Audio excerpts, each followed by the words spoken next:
What is going on, guys? I am Matt O'Leary here with another video. Today we are recapping joint practice with the New York Jets and Carolina Panthers. We'll talk about the good, we'll get into some areas in which the Jets struggled, and just talk about today, that's the biggest storyline from today is training camp. Make sure to follow along on social media at Matt O'Leary NY and check out the Just Jets podcast. New episodes drop every Wednesday. You can call in and leave me your questions for the show. It was a stock up day for Mekhi Becton. Yes, Mekhi Becton has been running with the twos a lot. He got a little bit of action in the Jets' first preseason game against the Cleveland Browns in the Hall of Fame game, and I would anticipate him getting more in this upcoming week's game against the Carolina Panthers on Saturday.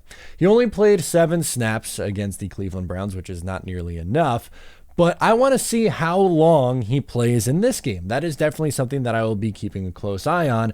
And today was a good Becton day, and he's been trending in the right direction. He had a pancake block, which is becoming a little bit more regular for him. He was good in pass pro. He was good in the run game as well. And this is just, again, a step in that right direction. Is he back ready to be a starter right now? If the season started tomorrow, I would say no. I don't think he is. I don't think, they are still bringing him on slowly. Granted, we are still a month away from the season starting, so a lot can change in the next few weeks here. But trending in the right direction is a good thing, whether he is a starter or not. You want these guys all trending in the right direction. And it's coming at a good time because Billy Turner and Max Mitchell stock is going down. They are not, or they did not have as good of a day. If Billy Turner has to start for this team, that is a major issue.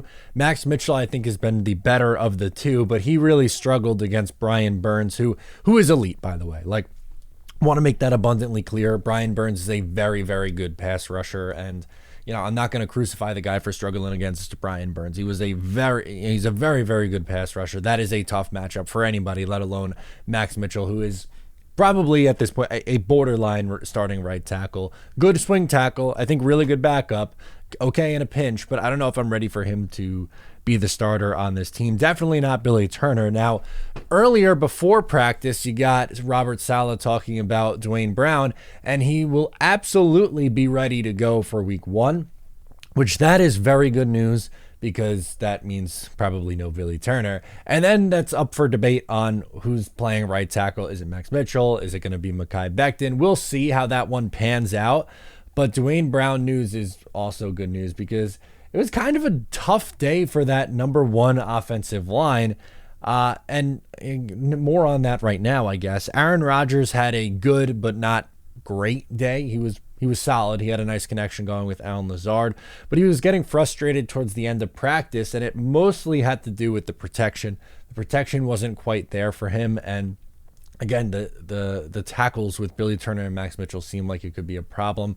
Connor McGovern mentioned that it was noticeable that there was some issues there and some obvious frustration with players and coaches. And look, that's going to happen, and going up against a defensive lineman as good as Brian Burns is going to make people's life very, very challenging and very, very difficult. So I completely understand it, but that is something that we've talked about at length this offseason, because that could be the very thing that holds this team back from being truly, truly elite is the tackle play. So kind of all those first 3 topics kind of all encompassing of each other.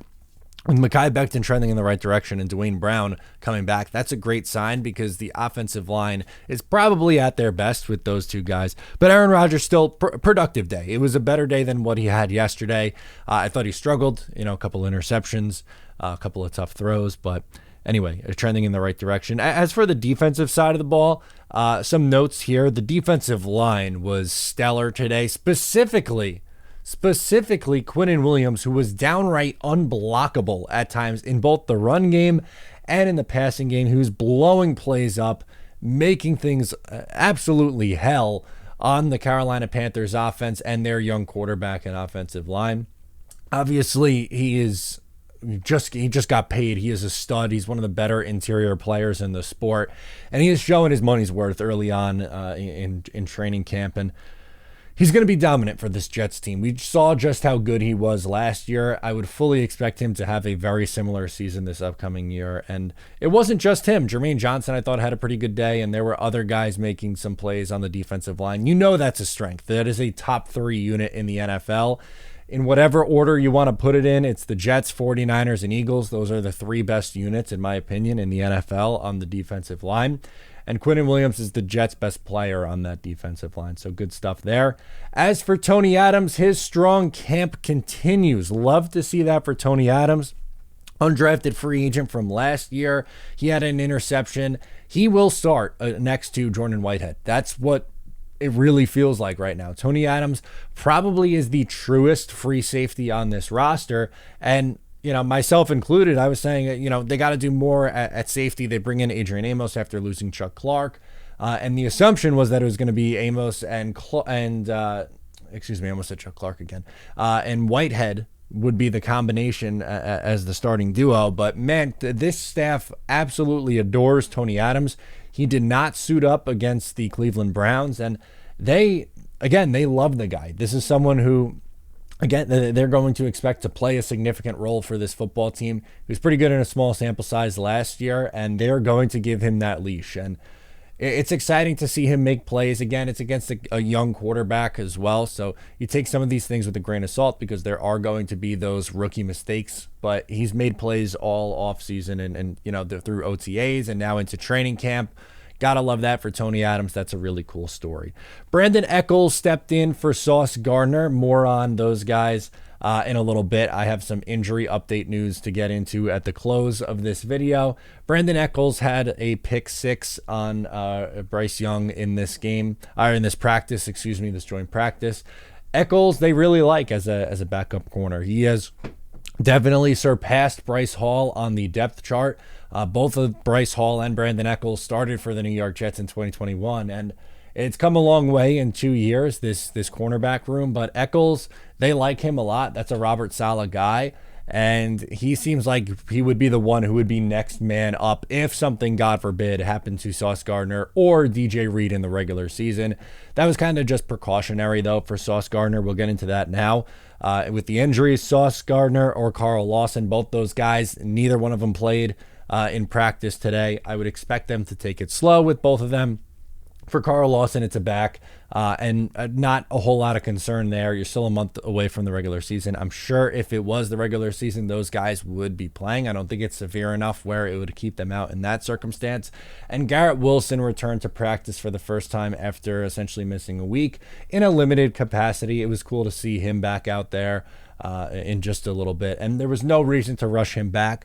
I would not anticipate seeing Garrett Wilson play in this game on Saturday. I kind of want to put these guys in bubble wrap. The important starters, I don't want to see a whole lot of. To me, there is no reason to risk it. Unfortunately, like if you go back a couple of years now, but in the joint practices against the Green Bay Packers, that's when the Jets lost Carl Lawson for the season with the torn Achilles. So maybe it's just the bad memories from that, but I don't want to see any injuries. That's scary stuff, and unfortunately, that could derail your season. So those are my biggest takeaways from training camp earlier today. You let me know your biggest training camp. Is it something on the offensive side of the ball? Is it the O-line, Rodgers, defensive side of the ball? You let me know in the comments or on social media. Matt O'Leary NY. Make sure to subscribe, give a like before you go, share with a friend, and I'll catch you next time.